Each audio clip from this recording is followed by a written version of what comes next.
আপনারা কবিত্ব হারানো একজন কবির সঙ্গে কেমন আচরণ করবেন? কবিতা পাঠের আসরে দাঁড়িয়ে কবি জানতে চাইলেন। দর্শকদের ভেতর থেকে একজন উঠে দাঁড়িয়ে বলল, আমরা তার বই কেনা বন্ধ করে দেব, তার লেখা আমরা আর পড়ব না। কবি হাসলেন। বই না কেনা বা কবিতা না পড়ার হুমকিতে কবিকে বিন্দুমাত্র বিচলিত মনে হল না।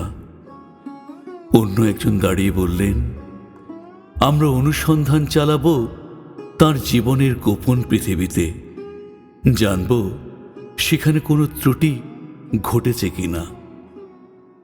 এবারও কবি মুচকি হাসলেন। মনে হলো তাতে পণ্ডশ্রম ছাড়া কিছুই হবে না। কবির জন্য ওটা একেবারেই কোনো কাজের কথা নয়।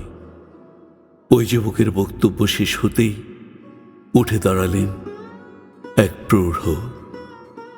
তিনি বললেন, আমরা তার কবিত্ব ফিরে পাওয়ার জন্য অপেক্ষায় থাকব। তার বেশ কিছু ভালো কবিতার কথা আমাদের মনে আছে। তিনি যদি আর লিখতে নাও পারেন, তবু তিনি আমাদের প্রিয় কবি হিসেবেই আমাদের মধ্যে বেঁচে থাকবেন।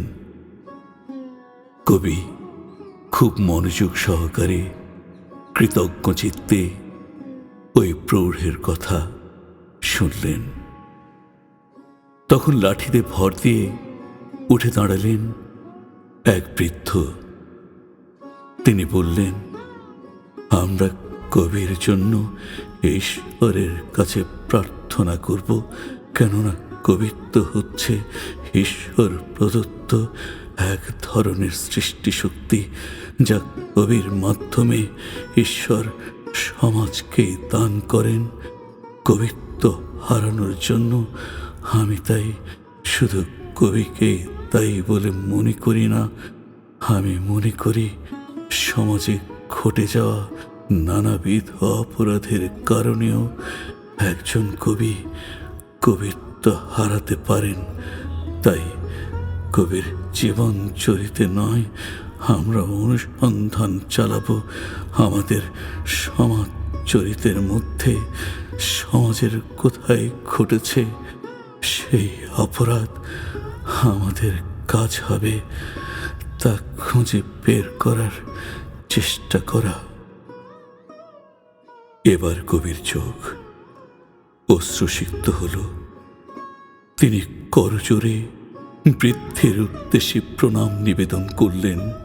মনে হলো হঠাৎ করে কবির বুকের ভিতর থেকে সেই পাথরটি সরে গেছে, যা তাঁর আবেগের প্রবাহকে দীর্ঘদিন রুদ্ধ করে রেখেছিল।